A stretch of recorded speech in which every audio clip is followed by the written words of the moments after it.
오늘은 주실 말씀 누가복음 4장 31절부터 44절까지의 말씀 함께 읽어보겠습니다. 함께 읽습니다. 갈릴리의 가버나움 동네에 내려오사 안식일에 가르치시매 그들이 그 가르치심에 놀라니 이는 그 말씀이 권위가 있음이로라. 회당에 더러운 귀신 들린 사람이 있어 크게 소리질러 이르되 아 나사렛 예수여 우리가 당신과 무슨 상관이 있나이까? 우리를 멸하러 왔나이까? 나는 당신이 누구인 줄 아노니 하나님의 거룩한 자니이다. 예수께서 꾸짖어 이르시되 잠잠하고 그 사람에게서 나오라 하시니 귀신이 그 사람을 무리 중에 넘어뜨리고 나오되 그 사람은 상하지 아니한지라. 다 놀라 서로 말하여 이르되 이 어떠한 말씀인고 권위와 능력으로 더러운 귀신을 명하며 나가는도다 하더라. 이에 예수의 소문이 그 근처 사방에 퍼지니라. 예수께서 일어나 회당에서 나가사 시몬의 집에 들어가시니 시몬의 장모가 중한 열병을 앓고 있는지라. 사람들이 그를 위하여 예수께 구하니 예수께서 가까이 서서 열병을 꾸짖으신데 병이 떠나고 여자가 곧 일어나 그들에게 수종드니라. 해질 무렵에 사람들이 온갖 병자들 데리고 나아오매 예수께서 일일이 그 위에 손을 얹으사 고치시니 여러 사람에게서 귀신들이 나가며 소리질러 이르되 당신은 하나님의 아들이니이다. 예수께서 꾸짖으사 그들이 말함을 허락하지 아니하시니 이는 자기를 그리스도인 줄 알미러라. 날이 밝음에 예수께서 나오사 한적한 곳에 가시니 무리가 찾다가 만나서 자기들에게서 떠나시지 못하게 만류하려 하며 예수께서 이르시되 내가 다른 동네들에서도 하나님의 나라 복음을 전하여야 하리니 나는 이 일을 위하여 보내심을 받았노라 하시고 갈릴리 여러 회당에서 전도하시더라. 아멘. 예수 그리스도의 권능의 말씀 첫 번째 시간입니다. 우리가 1장 2장에서는 마리아의 몸에 낳은 아이, 그 아이가 평범한 아이가 아니라 하나님이 약속한 아이, 그 계보 안에서 태어나리라 했다 하나님의 아들임을 우리가 들었습니다. 천사 가브리엘, 또 목자에게 나타난 천사, 여러 가지 사건을 통해서 표적이 나타났습니다. 세례 요한을 통해서 바로 그분이 오실 것이다 라는 음성을 듣다가 주님이 세례를 받으시고 올라올 때에 기도하실 때 하늘문이 열려서 하나님 아버지의 음성도 들립니다. 이는 내 기뻐하는 자요 내 사랑하는 아들이다 라고 말씀하신 음성을 듣습니다. 성령 충만하여서 예수님께서 이제 사역의 시작을 하려고 할 때 맨 처음 아담이 마귀에게 시험을 받았던 것처럼 그 장면처럼 사탄이 이 하나님 나라의 일을 막으려고 딱 다가왔다가 사단이 시험에 실패하고 다음 기회를 노리고 떠나갑니다. 예수님께서 드디어 성령 충만하여서 나사렛 나신 동네 그곳으로 오셔서 회당에서 말씀을 읽는데 이사야서 말씀을 읽습니다. 그 이사야서 말씀은 예수님 오기 700년 전에 여러분 그거 아세요? 400년 BC 400년 때 활동했던 전 세계적인 유명한 인물 공자, 플라톤, 또 누가 있을까요? 뭐 그런 분들이 그때 활동하셨어요. 그거보다 훨씬 전에 BC 700년경에 이 메시아가 올 것을 주님께서 오실 것을 하나님 아버지가 예언자를 통해서 세세하게 얘기를 하셨어요. 바로 그 말씀이 내게 이루어졌다라고 말씀하신 장면까지 우리가 함께 나누었습니다. 여러분 누가는 목적을 갖고 해요. 이분이 하나님의 아들이다. 하나님의 백성이 기다리는 그 메시아이다라고 말씀하면서 이제는 로마에 있는 데오빌로와 함께 그 동시대 사람들과 오는 후대 사람들도 이분이 누군지 알아 좋겠다는 거예요. 신들의 시대를 살아가는 그 시대 사람들에게 이분이 진짜 하나님이다라는 걸 전하기 위해서 이 누가복음을 기술하고 있다는 것을 이해할 필요가 있습니다. 자, 오늘 장면부터는 드디어 예수님이 실제적인 공생의 장면으로 넘어가는 장면입니다. 말씀을 전파하고 병을 고치고 드디어 제자들을 부르시는 실제적인 장면입니다. 보통 이런 얘기가 있습니다. 메시지와 메신저.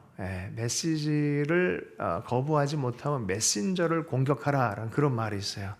메시지는 이렇게 해놓고 전하는 사람이 엉망진창이면 메시지에 대해서 신뢰도가 떨어지게 만들잖아요. 사실 메시지 자체인 분이 예수님이세요. 우리는 메시지를 바르게 하기 위해서 우리 삶을 애쓰는 스타일인데 사실 메시지 자체인 분이 예수님이고 거기에 대한 메시지 복음의 내용을 우리는 전파하는 것이죠. 그래서 복음에 대한 복음과 복음이신 예수님은 분리할 수가 없잖아요. 그죠? 그 예수님이 뭐예요? 우리에게 복음이에요. 하나님이 보낸 복된 소식 주체이시죠. 예, 그분이십니다. 예. 자, 오늘 예수님, 하나님의 나라가 어떤 따로 떨어진 논리가 아니라 예수님 그분이 복음이시고 하나님 나라라는 것을 이해할 필요가 있습니다. 하나님 나라를 다스리는 분이시기 때문에 그렇습니다. 자, 오늘 회당에 가서 귀신을 내어 쫓는 그런 장면이 있었어요. 여러 장면이 있습니다. 그런 사람들이 와, 저분과 같이 있으면 놀라운 일이 벌어지네. 병든 자가 낫고 귀신이 떠나는 역사가 있네. 아, 이분이 계시면 우리는 진짜 행복하겠다. 이런 마음이 들어서 예수님 자꾸 붙잡으려고 하는 그런 때에 주님이 이렇게 얘기하십니다. 이 복음은 너희만의 것이 아니라 전해져야 된다. 내가 그래서 많은 곳을 가야 되고 전해야 된다라고 말합니다. 4장 43절 말씀을 함께 읽어보겠습니다. 함께 읽습니다. 시작. 예수께서 이르시되 내가 다른 동네들에서도 하나님의 나라 복음을 전하여야 하리니 나는 이 일을 위해 보내심을 받았노라. 예. 주님이 그래서 가는 곳마다 하나님 나라의 역사들이 일어나요. 그분이 말씀을 전할 때마다 하나님의 실제적 권능들이 임하기 시작합니다. 특별히 주님께서 말씀을 전하셨어요. 말은 참 중요해요. 옆 사람에게 할 수 있는 분 한번 해보세요. 지금 사랑해 요. 그럼 얼굴이 어떻습니까? 얼굴이 이게 눈이 동그라지잖아요. 근데 미움 말을 한다든지 그러면은 무슨 일이 벌어져요? 눈이 쫙 이렇게 떠지는 거죠. 그죠? 예. 말이란 게 그래요, 참. 근데 하나님의 말씀은 엄청나게 능력 있는 말씀이에요. 할렐루야. 그 생명 자체가 나타나게 하는 그 능력의 말씀입니다. 이사야서 55장 11절의 말씀을 함께 읽어보겠습니다. 내 입에서 나가는 말도 이와 같이 헛되이 내게로 되돌아오지 아니하고 나의 기뻐하는 뜻을 이루며 내가 보낸 일에 형통함이니라. 하나님은 헛말, 여러분 주님이 하신 말에 액면 그대로 믿어도 돼요. 우리는 공수표 많이 날리는데 주님의 말씀이 있는 그대로 현실이 되어집니다. 이렇다라고 말씀하고 선포가 되면 그렇게 이루어지는 말씀이라고 말씀해 주고 있습니다. 허공을 돌지 않아요. 하나님이 하신 말씀은 역사가 일어나요. 개인적으로도 성경 읽을 때 성령 안에서 우리에게 하신다고 느껴지는 믿어지는 말씀은요, 여러분 믿음을 지킬 때 역사가 일어나요. 왜냐하면 그건 그대로니까. 그런 믿음의 사람 될 수 있길 축복합니다. 예수님이 가는 곳마다 귀신을 내어 쫓고 병든 자를 낫게 하고 주의 말씀이 전해지고 하나님 나라가 열리는 역사가 일어나니까 그 소문이 점점점 퍼져 나갑니다. 주님에 관해서는 소문이 퍼져야 돼. 좋은 소식의 이야기는 전해져야 됩니다. 여러분 예전에 이 얘기하면은 딱 세대가 갈라지더라고요. 영화 미션을 본 적 있습니까? 그러면은 우리 젊은 세대는 잘 모르더라고요. 네, 이렇게 싹 갈라지더라고요. 미션의 명장면이 있는데요. 선교사가 자기 관을 끌고 갑니다. 자기 관을. 복음을 전하기 위해, 좋은 소식을 전하기 위해 생명 걸고 갑니다. 그러다가 한 곳에 딱 머물러서 피리를 탁 꺼내가지고 자 연주를 합니다.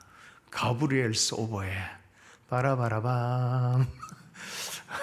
아, 이게 감동이 되는 세대가 있고 전혀 모르는 세대가 있어요. 그래서 자, 뭐야? 사명을 걸고 생명을 걸고 이 예수를 전하기 위하여, 그분을 전하기 위하여 건너가는 거야. 물 건너서 산 건너서 건너가는 것이죠. 주님의 소문 근처에 사방에 퍼지더라. 살아있는 말씀이에요. 예. 가는 곳마다 희한하게 이 예수에 대해 전하면 하늘 문이 열리는 것이 이게 생명의 이야기인 것이죠. 누가복음 4장 31절 32절의 말씀을 우리 본문 안으로 좀 들어가서 살펴보도록 하겠습니다. 함께 읽겠습니다. 갈릴리의 가버나움 동네에 내려오사 안식일에 가르치심에 그들이 그 가르치심에 놀라니 이는 그 말씀이 권위가 있음이라라. 여러분 이 갈릴리는 갈릴리 나사렛 옆에 가버나움인데요. 여기가 어떤 곳이냐면 베드로 그리고 형제 안드레 또 요한, 야고보, 이 사람들이 생업을 하는 곳이에요. 갈릴리 바다를 한번 가보셨나요? 가버나움이라는 곳이 바로 북쪽에 있는 곳인데 너무너무 아름다워요. 쫙 바다로부터 시작해가지고 위로 아주 나지막한 언덕이 쫙 되어 있습니다. 봄만 되면요 너무너무 아름다운 꽃들이 쫙 진짜예요. 쫙 있고요 파란 새싹들이 쫙 나 있어요. 거기에서 세계에서 제일 아름다운 교회가 있어요. 그 교회가 팔복교회라 그래요. 건축이 아름다운 게 아니라 바로 그곳에서 가난한 자는 복이 있나니 선포하신 예수님의 산상순을 그 나지막한 산 위에서 그 하나님 나라를 가르쳤어요. 팔복교회가 거기 딱 세워져 있어요. 네, 아주 아름다워. 바로 그 지역이 가버나움이에요. 네, 베드로가 먹고 살고 했던 바로 그 지역입니다. 자, 말씀을 가르치는데 이게 특별한 권위가 느껴요. 성령에 충만하여서 하나님께서 친히 그에게 권위 가운데서 말씀을 전하도록 하신 것을 다 아는 거예요. 제가 얼마 전에 이 한 연예인을 보고 굉장히 감동했어요. 대단해. 태초에 말씀이 계셨으니 그 말씀은 그리스도다라는 거를 아니 상 받아놓고 이 감동을 나누는 시간에 성경 말씀 몇 구절을 쫙 외워버리는 거예요. 이게 자기 멋이라고. 누구라고요? 이 사람이 영원히 BY라서 젊은 세대 위해 준비했는데 BY. 자, 둘이 교회를 다녔어요. 친구랑. 한 해는 세속으로 나가버렸어요. 술 먹고 마약하고 구치소로 갔고요. 이 형제는 점점 그 마음 안에 그리스도의 말씀이 권위를 얻었어요. 자기 삶의 길을 그리스도의 말씀 앞에 두고 그것이 옳다라고 믿고 선택하고 삶을 던졌어요. 그 권위 자체를 인정하니까 하나님이 어떻게 사용하는지를 우리는 이 세대에서 보게 되어지는 거예요. 여러분, 다 사람들이 예수님 보고 권위에 대한 느낌을 가졌겠어요? 여러분, 말씀이 우리 삶 안에 권위를 갖는 인생 되길 축복합니다. 어떤 사람은 성경 보고 그냥 뭐야 던져버리는 사람들이 있어요. 그런데 어떤 사람은 말씀이 권위를 인정하고 내 삶의 가장 높은 권위라고 인정하고 그렇게 살아가는 사람, 복된 사람들인 줄로 믿습니다. 저를 따라서 한번 하겠습니다. 말씀이 왕이 되게 하라. 말씀이 육신이 돼서 오신 분이 누구예요? 예수 그리스도시잖아요. 그래서 말씀이신 분, 말씀과 그분은 뗄 수가 없어요. 연합되신 분이에요. 그분의 말씀이 왕이 된다는 소리는 그분이 내 삶의 왕이 된다는 것이죠. 자, 그럴 때 일어난 일들이 많이 있습니다. 자, 권위를 가지고 주의 말씀을 전하고 사역을 하셨던 그 첫 장면들 중에 특별히 귀신을 내어 쫓는 장면이 먼저 나타나는데요. 33절, 35절의 말씀입니다. 회당에 더러운 귀신들이 들린 사람들이 있어 크게 소리질러 이르되 예수께서 꾸짖어 이르되 잠잠하고 그 사람에게서 나오라 하시니 귀신이 그 사람을 무리 중에 넘어뜨리고 나오되 그 사람은 상하지 아니한지라. 여러분, 귀신의 역사도 있어요. 요새는 그런 것들에 대해서 별로 인정을 안 하려고 하는 풍조가 있고 정신과 의사적으로만 해석하려고 그러는데 이런 부분이 분명히 있어요. 이게 내 마음이 아닌데 이상하게 마음이 격동되게 만들어서 관계를 깨고 믿음에 더 다가가지 못하게 하고 아름답게 만드는 정원 다 뽑아버리고 하게 하는 어떤 세력들이 있어요. 성경은 그게 있다라고 얘기를 해요. 그러면 어떻습니까? 이 정상성을 좀 잃어버리고 계속 그쪽으로 나가서 천국에 가까워야 되는데 점점 아래로부터 지옥 불꽃이 막 느낌이 느껴져. 여러분, 시골에가 옛날엔 그랬어요. 시골에 보면 퇴비라는 게 있거든요. 퇴비를 만들기 위해서는 어떻게 해야 되냐면은 먼저 화장실에서 가지고 와야 됩니다.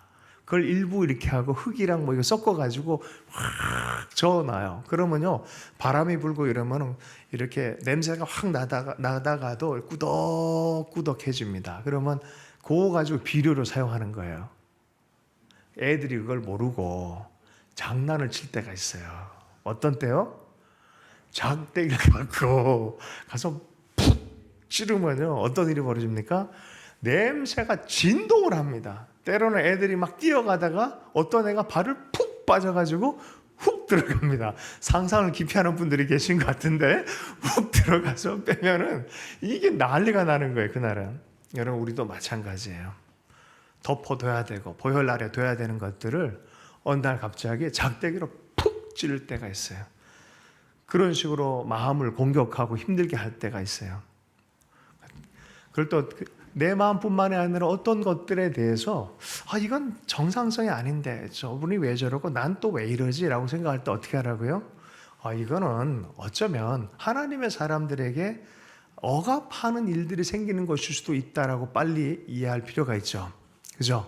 할렐루야. 그럴 때는 예수님 어떻게 하셨어요? 어떻게 하셨어요? 꾸짖어서 나가라 라고 말씀하셨어요. 예수님은 예수님 이름으로 선포하실 필요가 없으시죠. 예수님이시니까. 할렐루야. 그럼 우리는 어떻게 하라고요? 예수님 이름으로 떠나라 라고 하는 거예요. 근데 얼굴에 대고 상대를 대고 마귀처럼 그거 하면 안 되고요. 그 상황 자체에 대해서 예수 이름으로. 혹시 이런 것들이 영적 영향이 있습니까? 하나님 예수 이름으로 명하라 말씀하셨는데 이 시간 기도합니다. 예수 이름으로 모든 상황 가운데 잠잠하고 떠나라. 속으로 그렇게 기도할 수 있죠. 할렐루야. 그 정도가 아니라 또 하나 어떤 것이 있습니까? 열병을 꾸짖어서 떠나게 하는 그런 또 내용이 나옵니다. 이건 좀 재미있게 좀 볼 수 있습니다. 38절부터 39절까지 말씀입니다. 함께 읽습니다. 시작. 예수께서 일어나 회당에서 나가사 시몬의 집에 들어가시니 시몬의 장모가 중한 열병을 앓고 있는지라 사람들이 그를 위하여 예수께 구하니 예수께서 가까이 서서 열병을 꾸짖으신데 병이 떠나고 여자가 곧 일어나 그들에게 수종되니라. 누구의 집입니까? 베드로의 집입니다. 베드로 부부가 장모님을 모시고 다녔어요. 그러니까 베드로의 집이에요. 장모가 시몬의 집이라 그러잖아요. 이 시몬 베드로예요. 그러니까 베드로의 집에 가서 시몬의 장모가 열병을 앓고 있었다라고 얘기를 합니다. 예수님께 구하니 예수님 가서 어떻게 하셨다고요? 열병을 꾸짖으시니 마귀도 꾸짖고 병도 꾸짖어요. 꾸짖으시니 병이 떠나고 여자가 곧 일어나 그들에게 수종되니라. 4장 40절과 41절 말씀을 보면요. 이 사건을 통해서 해방을 얻고 병을 낫는 것의 의미가 무엇인지에 대해서 누가는 얘기하고 싶은 거예요. 왜 이런 일이 일어난지에 대한 얘기를 하는 거예요. 그것을 귀신의 목소리를 빌어가지고 예수님의 정체를 얘기를 하게 하는 내용이 40절과 41절이에요. 함께 읽어보겠습니다. 시작. 해질 무렵에 사람들이 온갖 병자를 데리고 나오매 예수께서 일일이 그의 손을 얹으사 고치시니 여러 사람에게서 귀신들이 나가며 소리질러 이르되 당신은 하나님의 아들이니이다. 예수께서 꾸짖으사 그들이 말함을 허락하지 아니하니 이는 자기를 그리스도인 줄 알미러라. 그 약속하신 그 하나님의 아들 예수 그리스도이심을 드러내고 있다는 거예요. 영적인 존재가 영적 실체의 주님을 알아보고 있다는 거예요. 자, 만약에 우리가 이때 당시 예수님이 활동하기 시작할 때 예수님에 대한 소문을 들었다. 우리가 몸도 아프고 마음도 불편하고 뭐 여러 가지 억압들도 있고 그런다면 예수님께 가요. 찾아갔어. 그러면 주님이 야, 너는 좀 배제 이러실까요? 어떻게 했다고요? 여기 보십시오. 예수께서 일일이 그 위에 손을 얹으사 고치시니라고 말씀하고 있어요. 일일이 다 주의 나라를 경험한 그리스도와 그리스도의 능력들을 경험할 수 있도록 하나님 나라를 경험하게 하는 거예요. 그리스도를 경험한다는 건 하나님 나라를 경험하는 거예요. 할렐루야. 육체적으로, 정신적으로, 또 관계적으로, 사회적으로 이 모든 것들을 회복하기를 원하신 것이 주의 뜻인 줄로 믿습니다. 혹시 한번 해볼까요? 우리는 능력의 주체가 아니에요. 우리는 항상 능력이 어떻게 나가냐? 그리스도 능력으로 나가는 거예요. 우리는 믿음 안에서 그리스도가 움직이고 계시는 거, 일하고 계시는 것을 믿는 사람들인 줄로 믿습니다. 그래서 그리스도의 이름으로 기도하는 거예요. 내게 능력이 있는 게 주님이 능력이 있는 줄로 믿습니다. 한번 해볼까요? 마음과 우리 혹시 이렇게 아니면 개인적으로 혹은 또 이렇게 해서 한번 기도 한번 해보십시다. 혹시 우리 삶 안에 여러 가지 어떤 관계적인 부분들, 억압들 이런 것들이 있다면 좀 한번 기도했으면 좋겠어요. 저를 따라서 한번 해볼까요? 왜 옆 사람에게 이렇게 하려고요? 손을 들어서 혹시 아픈 데 있는 분들, 아픈 데 있는 분들, 또 마음에 또 뭐 여러 가지 형태로 여러분 그냥 기도 한번 해보십시다. 예수의 이름으로 병만은 떠나갈지어다. 귀신은 떠나갈지어다. 온전케 될지어다. 회복될지어다. 예수님 이름으로 새로워질지어다. 은혜가 임할지어다. 예수님 이름으로 기도합니다. 아주 쉽죠? 예수의 이름이에요. 예수의 이름. 그 이름 안에 있어요. 그래서 여러분 인간적으로 해결하기 어려울 때 주님께 나간 이유가 여기에 있어요. 그분께 능력이 있다고 말합니다. 이런 일이 정말 지금도 일어날 수 있을까요? 병 고치고 귀신이 떠나고 회복되고 하는 일들. 성경은 이렇게 얘기합니다. 히브리서 13장 8절 예수 그리스도는 어제나 오늘이나 영원토록 동일하시느니라. 우린 천국에 갈 것입니다. 천국을 확실하게 본 적은 없기 때문에 믿음으로 바라보지만 분명하게 주님의 약속을 믿고 약속을 통해서 우리가 접속되어 있다는 것을 우리 삶 안에서 경험할 수는 있습니다. 우리가 방송국에 가진 않았지만 주파수를 통해 가지고 핸드폰으로 그 방송국 이야기를 전송받는 것처럼 천국의 이야기거리가 성경을 통하여 우리 삶 안에 조명됩니다. 천국에 대해서 열린 사람들은 내 삶과 내 마음 문에도 천국이 열려 있다는 것을 이해할 수 있기를 축복합니다. 그분의 사랑을 받을 수 있고요. 그것을 드러낼 수 있는 매체가 되기 시작하는 줄로 믿습니다. 그러므로 그리스도의 이름을 너희 사용해라 라고 말하는 거예요. 야고보서 5장 15절 말씀입니다. 함께 읽습니다. 믿음의 기도는 병든 자를 구원하리니 주께서 그를 일으키시리라. 혹시 죄를 범하였을지라도 사하심을 받으리라.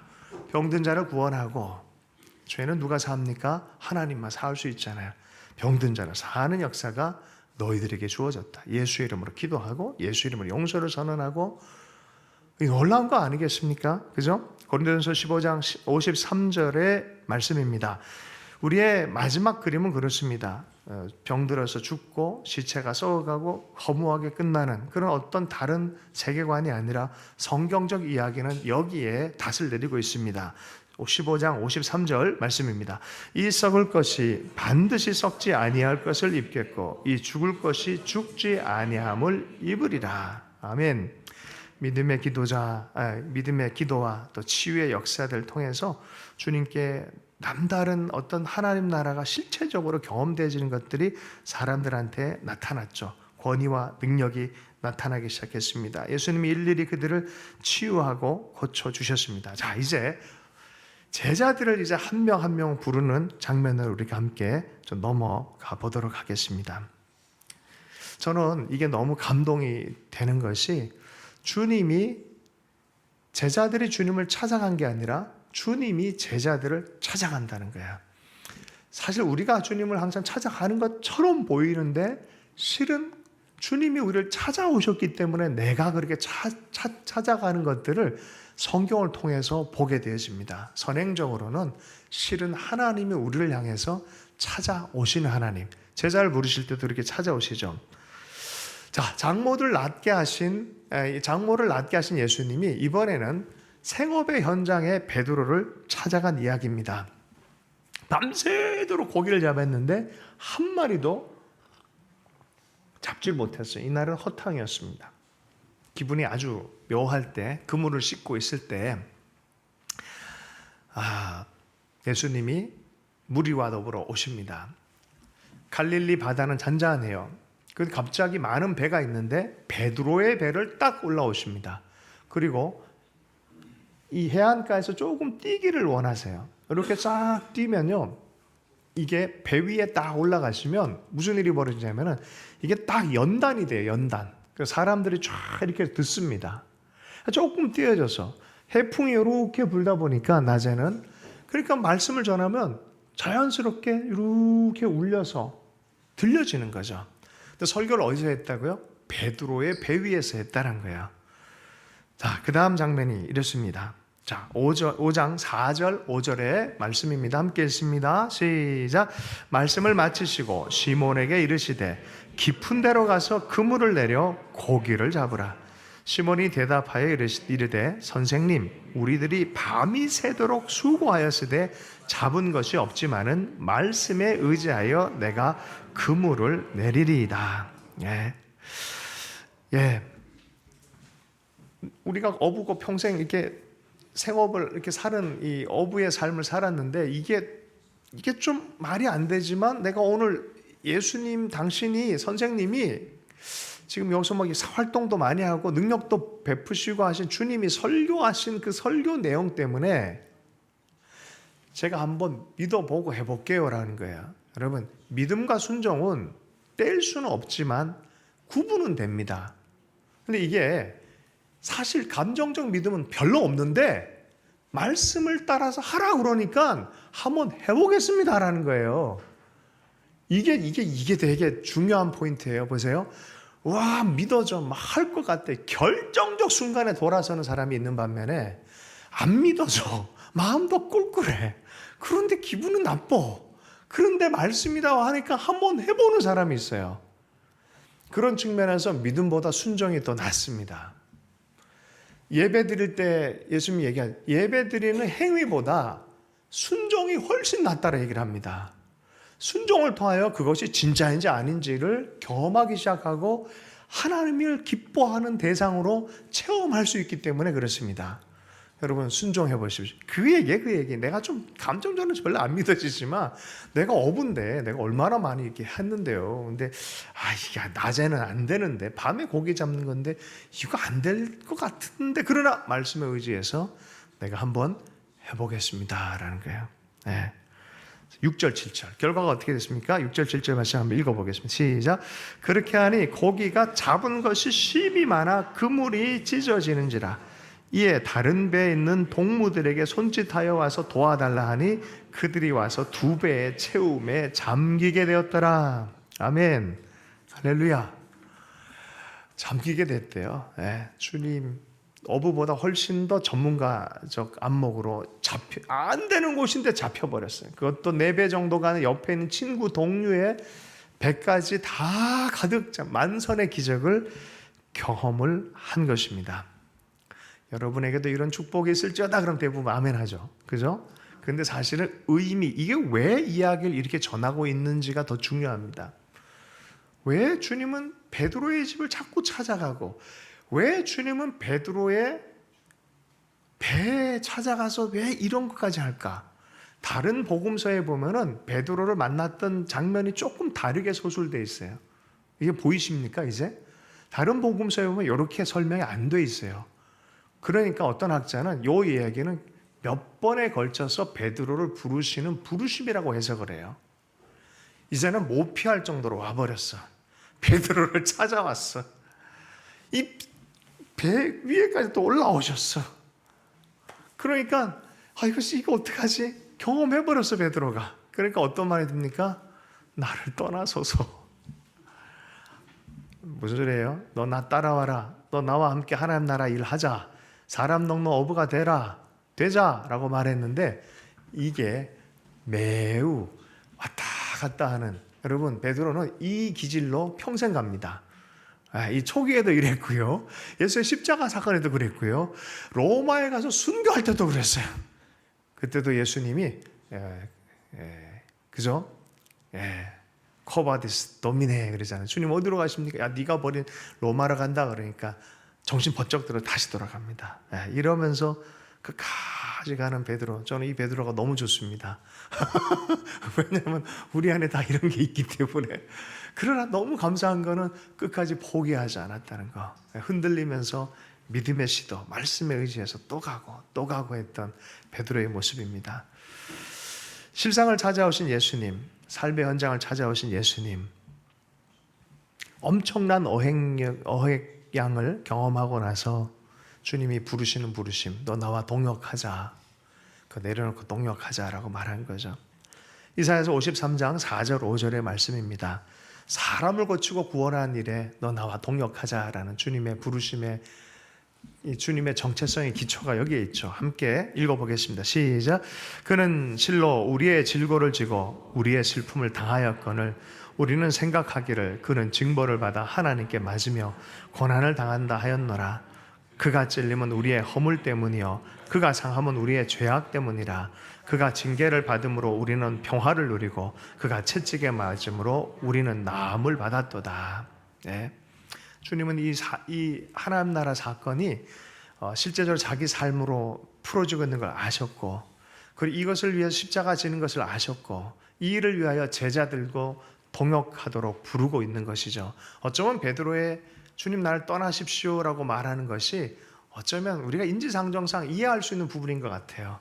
주님을 따라간다는 게 어떻게 보면 헌신하고 대가 지불해야 될 그런 것 아니겠습니까? 그러나 바로 그 사역을 통해서 살아나는 사람들, 많은 사람들이 하나님 나라를 경험하고 구원받고 놀라운 영광을 체험하는 일이기 때문에 이 또한 영광스러운 일 아니겠습니까? 그죠? 주님이 부르실 때는 바로 이러한 부르심이에요. 네. 되돌아설 수 없게 주님이 베드로를 계속 여기치고 하면서 드디어 마지막에 와서 선 거죠. 주여 나를 떠나소서 나는 죄인입니다. 내가 당신을 따르고 당신 앞에 머무는 것이 감당이 안 됩니다. 그랬더니 뭐라 합니까? 내가 너를 사람 낚는 어부로 만들겠다. 가자라고 말씀하는 것이죠. 자, 그 다음에 장면은 계속해서 치유하시고 회복하는 장면입니다. 예. 특별히 인생 가운데서 이 당시에 가장 처참한 저주받은 인생으로 꼽아지는 사람들이 나병 환자예요. 나병이 딱 나는 그 순간에 사회적 분리가 일어납니다. 예배 더 이상 못 드립니다. 가족들과 함께 못 삽니다. 사람들의 터치는 생각도 못 합니다. 분리해야 됩니다. 누군가 가까이 오면 저주받았다 떠나라 가까이 오지 말아라라고 선포해야 됩니다. 이게 법입니다. 그래서 도시의 옆에 사람들 만나지 못하는 한센병 환자들만 따로 사는 곳이 있어요. 분리적인 거예요. 배제된 사람이에요. 버려진 사람이에요. 인생이 저주받은 사람의 대표성이 나병 환자예요. 하나님 나라 얘기를 하고 생명 살린 얘기한 다음에 그 다음 주제가 나병 환자를 얘기하고 있는 거예요. 가장 저주받은 사람이 어떻게 변하는지에 대한 얘기를 하고 있는 거예요. 5장 12절과 13절의 말씀을 한번 읽어보겠습니다. 함께 읽습니다. 시작.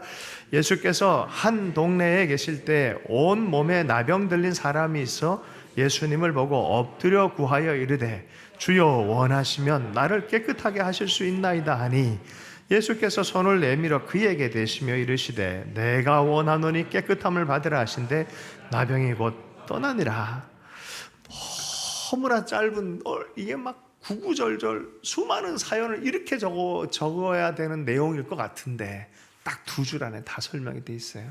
이 나병 환자는 얼마나 절박했으면 기회의 문이 열린 것 알고 예수 자기의 삶의 기회인 걸 알고 그 사람들과 물론 거리는 뒀겠죠. 욕먹고 배제당하고 분리당해야 되는 그 사람에도 불구하고 예수께 나왔어요. 알아듣게 예수님 나 좀 고쳐주십시오. 당신이면 저를 고칠 수 있습니다라고 하는데 그 다음 반응에선 하나님의 사랑이 가장 액기스로 응축되어진 주님의 행동이 나옵니다. 그게 뭐라고요? 예수께서 손을 내밀어 그에게 대시며. 와, 되면 안 되는 대상이에요. 근데 주님이 그 대상에게 손을 대시며 나병이 떠나버려요. 주님의 한 번의 터치로 모든 것을 변화시킬 수 있다는 거예요. 여러분 인생에겐 소망이 있습니다. 주님 발견하면 소망이 있어요. 저는 그거 믿어요. 주님이 오셔서 한 번 터치하시면 살아나요. 회복돼요. 꿈도 회복되어지고 삶도 회복되어지고. 보십시오. 나병 환자에서 회복되어진다는 것은 자기 가족을 다시 만난다는 소리입니다. 왜 제사장한테 가서 몸 보이라고 말하냐면은 제사장이 그 당시에 사회적 리더 아니겠습니까? 사회 공동체로 서라는 소리입니다. 너도 같이 이제는 예배의 주체로 설 수 있다는 거예요. 찾아가서 회당에 가서 말씀을 읽고 또 성전에 가서 예배 드리는 주체가 되라라고 말하는 거예요. 모든 것을 살리는 터치예요. 주님의 딱 한 번의 터치로 모든 게 회복되어지는 거예요. 여러분 믿는 사람에게는 이러한 역사가 일어날 줄로 믿습니다. 우리 장난이지만 진심으로 옆 사람에게 터치. 주님의 터치가 임할지어다. 네, 주님의 터치가 임할지어다. 주님의 터치가 필요해요. 우리의 삶 안에 하나님이 개입하시고 다가오시고 터치하실 때는 이게 아닌 것 같은데 회복의 역사가 일어나는 것들을 여러분 체험할 수 있기를 원해요. 그게 주님의 마음에 그러길 원해요. 그런 믿음의 사람이 나올 때마다 주님은 외면하지 않으셨어요. 그 다음에는 중풍병자입니다. 이번에는 재미난 일입니다. 중풍병자가 믿음이 있는 게 아니라 어떤 집에 갔는데 여기에 사회 지도자층들이 이제 드디어 예수님을 관심을 갖고 이 사람이 우리 편인지 아닌지, 이 사람의 운동이 뭔지를 확인하려고 다 모였어요. 그 당시에 머리띠 딱 하고 이 어떤 세력을 형성해 가지고 로마로 압제로부터 벗어나게 하는, 그러려고 영적인 노력을 했던 사람이 바리새인들이고요, 서기관들이었어요. 그러니까 그런 분위기에 우리가 원하는 그런 운동을 하는지 아닌지를 확인하려고 이번에는 그 집에 바리새인과 그 온 가버나움 일대에 있는 바리새인 서기관이 다 모여서 예수님 지켜볼 때 갑자기 지붕에서 두둑 소리가 나면서 침대에 친구 4명이 다 잡고 내리는 거예요. 야, 이거 재밌는 장면이에요, 여러분. 야, 이게 어떻게 될까? 근데 중풍병 환자를 주님이 고치십니다. 근데 그게 중풍병 환자의 믿음이 아니라 누구의 믿음이었다? 친구들의. 그래서 여러분, 좋은 친구 사귀세요. 예수 잘 믿는 친구 사귀세요. 마음이 이렇게 힘들다가도 예수 잘 믿는 친구 보면 살아나는 거예요. 주님의 터치가 임하는 거죠. 자, 그 장면 안에서 보면은 예상치 못한 얘기로 그 모든 장면 안에 어떤 누가가 전하길 원하는 메시지가 거기에 있어요. 왜 바리새인과 서기관을 등장시켰는지를 이해할 필요가 있어요. 보세요. 자, 24장 47절 말씀을 함께 보겠습니다. 시작. 또 그의 이름으로 죄 사함을 받게 하는 회개가 예루살렘에서 시작하여 모든 족속에게 전파될 것을 기록했으니, 이 기록이 뭡니까? 죄 사함을 받게 하는 회개가 중풍병자에게 치유를 주신 다음에 하신 얘기가 뭐냐면 이렇게 얘기를 해요. 네 병이 낫다가 아니에요. 뭐라고 한다고요? 이 사람아, 내 죄 사함을 받았느니라라고 말해요. 이러므로 서기관과 바리새인과 예수님 사이가 쫙 갈라지는 거예요. 그 운동이랑 다르다라고 얘기하는 거예요. 이게 뭐예요? 하나님만이 보통 제사를 통해 가지고 죄사함의 과정을 거쳐서 성전 안에서 대제사장에 선포해야만 죄사함, 죄를 덮는 그런 전통이 성경적 전통이란 말이에요. 그런데 그런 과정 없이 예수님이 이 중풍병자에게 뭐라고 합니까? 내 죄사함을 받았느니라. 누구십니까, 이분이? 하나님만 선포할 수 있고 대제사장과 제사를 통해서 선포할 수 있는, 어린 양의 피를 통하여, 동물의 피를 통하여 죄사함을 선포하는 그 제사 제도의 맨 중심에서만 선포할 수 있는 이 선포를 누가 하고 있어요? 예수님이 하고 있어요. 예수님은 우리의 어린 양 되시죠. 그리고 그분이 누구예요? 죄를 사하는 분이 누구예요? 하나님. 하나님의 아들에 대한 얘기를 하는 거예요. 이 운동은 너희 운동과 다르고 하나님 나라 운동이다라고 얘기하는 거예요. 여러분 보세요. 다니엘서 7장 14절에 보면은 이런 말씀이 있어요. 다니엘서 7장 14절에 4개의 제국 얘기를 해요. 다니엘 때 환상이 열려서 역사를 쫙 보여주는데 앞으로 제국은 이렇게 흘러갈 거다. 바벨론, 그 다음 뭡니까? 메데파사, 그리고 뭡니까? 아시리아, 메데파사, 그리고 헬라, 그리고 로마. 지금 로마 시대 아니겠어요? 그래서 지금 이 로마 시대예요. 지금 여기 1세기에 바로 그때 다니엘서 7장에 그런 네 짐승에 대한 환상 이후에 한 특별한 인물을 얘기합니다. 그게 뭐냐면은 인자 같은 이라는 표현이에요. 인자 같은 이. 근데 영원히 계신 하나님 아버지가 이 인자 같은 이, 사람의 아들, 인자라고 표현돼요. 이분에게 모든 권세를 주신다라고 표현하고 있어요. 근데 이분이 고통을 당하지만, 잠시 고통을 당하지만 모든 나라와 권세들을 통치하시는 그분이 될 것이다라고 말하는 거예요. 이게 다니엘의 예언이에요. 다시 한번요. 다니엘에서 7장 14절 혹시 함께 한번 읽어볼까요? 시작.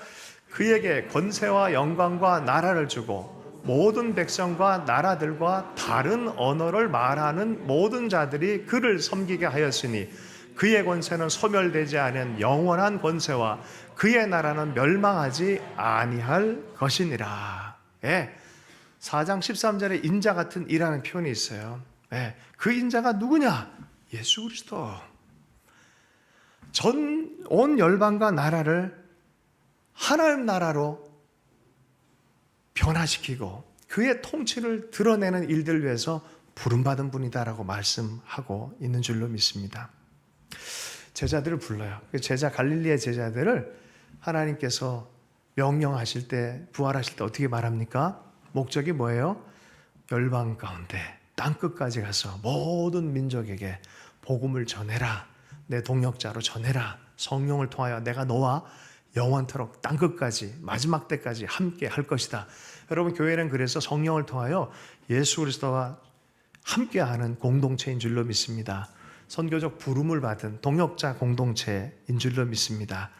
자, 마지막 장면, 5장 마지막 장면으로 말씀을 마무리하겠습니다. 누가복음 5장 27절, 28절에 보면 한 사람을 더 부르시는데 이 지역에서 또 한 사람 더 부른 사람의 이름이 뭐냐? 네, 세리라고 표현되어 있는데 마태복음에서는 세리 마태라고 표현해요. 왜요? 자기니까. 요 세리예요, 세리. 한번 읽어보십시다. 시작. 그 후에 예수께서 나가사 레위라고 하는 세리가 세관에 앉아 있는 것을 보시고 나를 따르라 하시니 그가 모든 것을 버리고 일어나 따르니라. 예.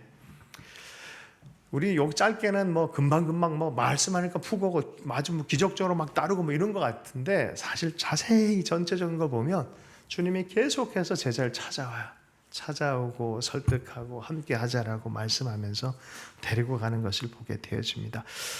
여러분, 주님의 나라는 그리스도 안에 있습니다. 주님의 하나님 나라의 능력과 회복도 그리스도 안에 있습니다. 주님 안에서 우리에게 허락된 것이 너무나 많습니다. 그런데 그리스도를 알지 못하기 때문에 부분적으로 알고 선입견으로 알고 그리함으로 누리지 못하고 경험되지 못하는 것들이 너무 많습니다. 저는 우리 삶의 현장 안에 이런 굉장히 어렵고 힘든 시간들을 통과하는 시대를 살고 있지만 그럴 때마다 항상 하나님 되심을 드러내는 역사들을 경험하면서 또 상승하는 그런 삶을 또 나라와 민족 안에 주시는 분이라고 생각해요. 그게 뭐라고요? 부흥이라고 합니다. 다들 주님 멀리하고 예수님 얘기하지 말라 그러고 관심도 없다 그러고 그런 시대가 있어요. 그러나 부흥의 역사를 경험한 사람들은 역사 현장을 보면은 항상 물러났다가 다시 파도가 와요. 파도가 올 때 현장의 특징이 뭐냐? 몇 사람, 아주 소수의 사람들이 하나님 나라를 향한 갈망, 예수님을 향한 갈망으로부터 기도로부터 시작이 되어지는 게 이게 부흥이라는 거야. 이런 부흥들 저는 시대적으로 이제 그 단계에 오지 않았나, 주님께서 불 붙이는 때가 되지 않았나 하는 생각을 갖게 되어집니다. 여러분, 주의 나라의 귀한 동역자로 설 수 있는 여러분 되기를 축복합니다. 주신 말씀 붙들고 잠시 기도하도록 하겠습니다. 이 시간 기도할 때 주님의 복음의 동역자로 내 삶을 불러주시니 감사합니다. 삶의 현장 안에서 말씀에 의지하여 살아가는 참된 믿음의 사람 되기를 원하고 사람들을 세워가며 주의 나라에 편입시키며 예수님을 알게 하는 아버지 그러한 동역자로 하나님 살아갈 수 있기를 소망해 봅니다. 그렇게 그런 마음으로 우리 각자의 고백을 좀 올려놓으시면 좋겠습니다. 함께 기도합니다.